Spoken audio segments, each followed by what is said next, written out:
Shalom, Shalom Yasharallah. First and foremost, I want to start by giving all praises, honors, and glories to Yahweh, Bahashem, Yahweh Shai, Bahashem, Hakwadash.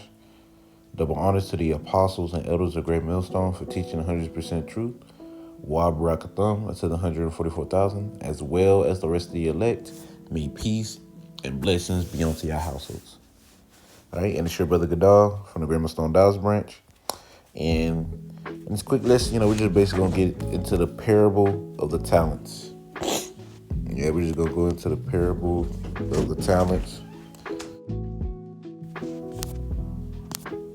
But yeah, we're going to go into the parable of the talents. And yeah, we're just going to get straight into it. This is Matthew chapter 25. And I'm just going to start at verse 15. It says, and unto one, matter of fact, I'm starting 14, so I just started 14. It says, for the kingdom of heaven is as a man traveling into a far country, who called his own servants and delivered unto them his goods. And unto one he gave 5 talents, to another, to another 2, and to another 1. To every man according to his several ability, and straightway took his journey. Right? You can look at it as the Lord with the gifts that he's given us. Right? Some brothers been given a higher portion than others. Right? And some brothers a little lesser. But either way, it's a portion. Every brother got their portion according to what his several ability. All right? So whatever the Lord's really equip that brother able to handle or able to do. Continuing on, it says, verse 16, it says, then he that had received the 5 talents went and traded with the same and made them 5 other talents. All right, so he put use to his talents, man. Right, his gifts that the Lord has given him. Right, whether it was to prophesy, whether it was just being a teacher, right, or making lessons, whatever it may be. He put them to full use, right? And guess what? he got some fruit out of it, right? Read verse 17. It says, and likewise, he that had received 2, he also gained the other 2. So the one with 2 talents, even though it's listed in the 5 talents, did the exact same thing, right? Whatever they had, they used it to the best of their ability. Right, to bring forth fruit. All right, it says, verse 18, it says, but he that had received 1 went and digged it in the earth and hid his Lord money. In other words, the 1 talent, the talent that only had, 1 gift, I guess you could say. All right, really don't have much, but had something. Right, chose to hide the Lord's money. In other words, you did not use your gift. You neglected, they neglected the gift that was in them. So they didn't use it. They didn't share it, and they didn't bring forth no fruit. Continuing on, it says, after a long time, the Lord of those servants cometh and reckoneth with them.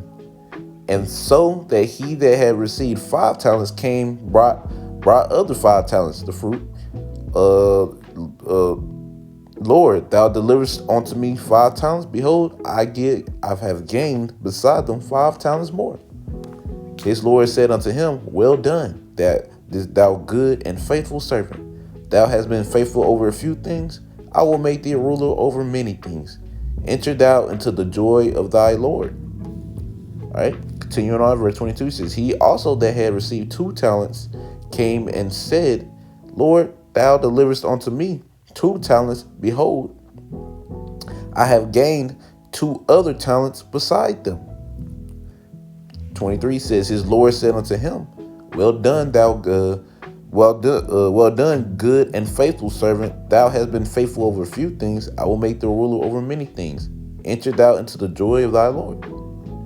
Verse 24, get to the 1 talent. It says, then he which had received the 1 talent came and said, Lord, I knew thee that thou art an hard man, reaping where thou hast not sown, and gathering where thou hast not strawed. So there was 1 talent is literally saying that I know that you gonna that you're an austere man, and you don't play about not doing the work, right? So this to let you know that they knew that, like, they knew that the Lord didn't, like, basically they knew that they was gonna get messed up if they didn't do what they were supposed to do, yet they still didn't do it. All right.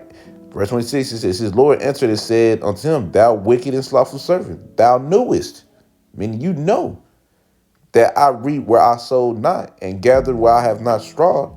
Thou oughtest therefore to have put my money to the exchangers, and then at my coming I should have received my own with usury. Take therefore the talent from him, and give it unto which have 10 talents, right? Which is that 5 talents that brought 5 more, right? So, in other words, you whatever gift you is, whatever gift you have in this truth, don't matter how small, or at least how small you think it is, or even if it's just one, you could really, whatever the Lord has gifted you with, because we all know brothers are gifted more than others, are gifted, got a more portion of the Lord's Spirit more than others, right? You might be on the end where you didn't get as much of it, but you still got it, right?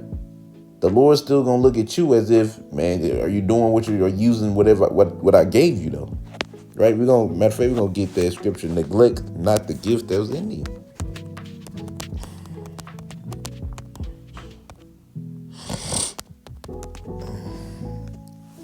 Dang, it's crazy. 1 Timothy 4, chapter 4 and verse 14, 4:14.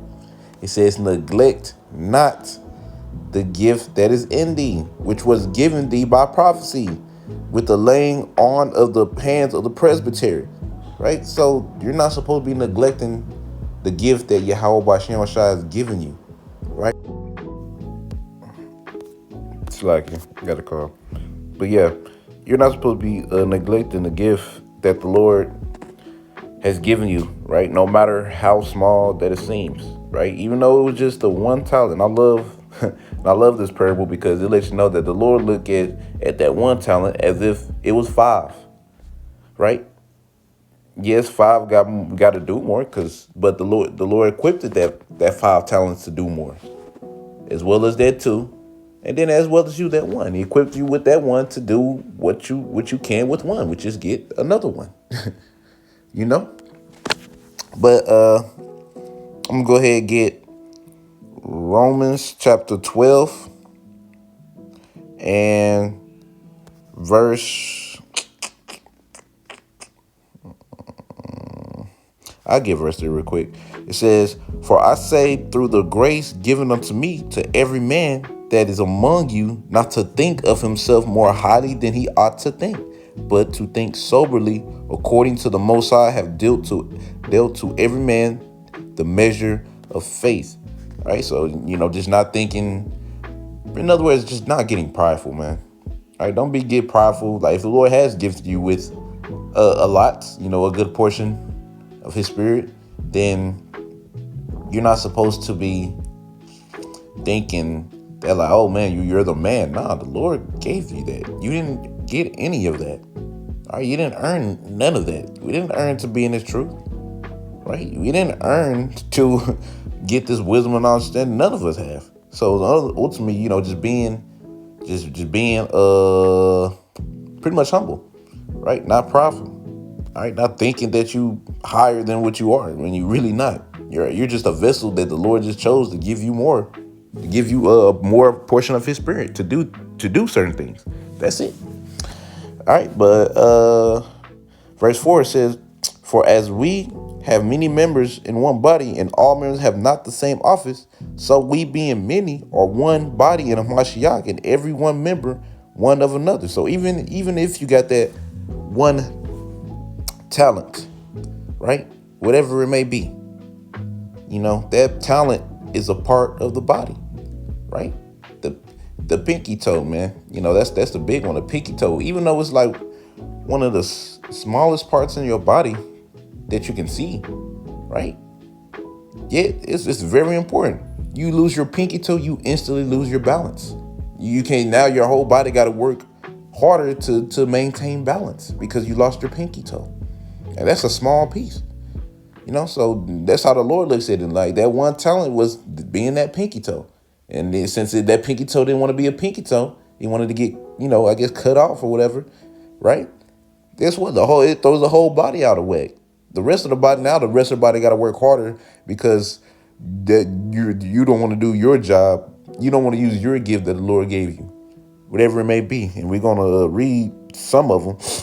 All right, this is Romans chapter 12 and verse 6. It says, having then gifts differing according to the grace that is given to us, whether prophecy, let us prophesy according to proportion of faith, or ministry, let us wait on our ministering, or he that teacheth on teaching, or he that exhorteth on exhortation. He that giveth, let him do it with simplicity. He that ruleth with diligence, he that showeth mercy with cheerfulness. Right? So, it's like everybody got their own gifts, right? And you might not, when you first come into, you might not know your gifts right away, right? Because a lot of the time it takes time for your gift to really show. It comes with you growing in the truth. So that's why the best thing you can do right now is really ultimately just being a brother, just being a brother and serving, right? Serve pretty much one another, being the best servant that you could be, right? Then through time, you'll learn your gifts. Hell, sometimes your brothers will tell you what your gifts are, right? You're like, yeah, you know how to exhort people. You're like, dang, you're really good in the prophecies, or like, dang, man, you're very charitable, stuff like that. You see within time. But whatever your gift is, man, and when you find out, maximize it, right? But until then, hey, just be the best servant that you can be, right? You can't never go wrong with that. But anyways, Lord willing, y'all was edified. I want to end it out by saying, Kal Halal, Yahweh, Bahashem, Yahweh Shai, Bahashem, Rachakodash. Double honors to the apostles and elders of Great Millstone. And until next time I say, Shalom, Yesharallah.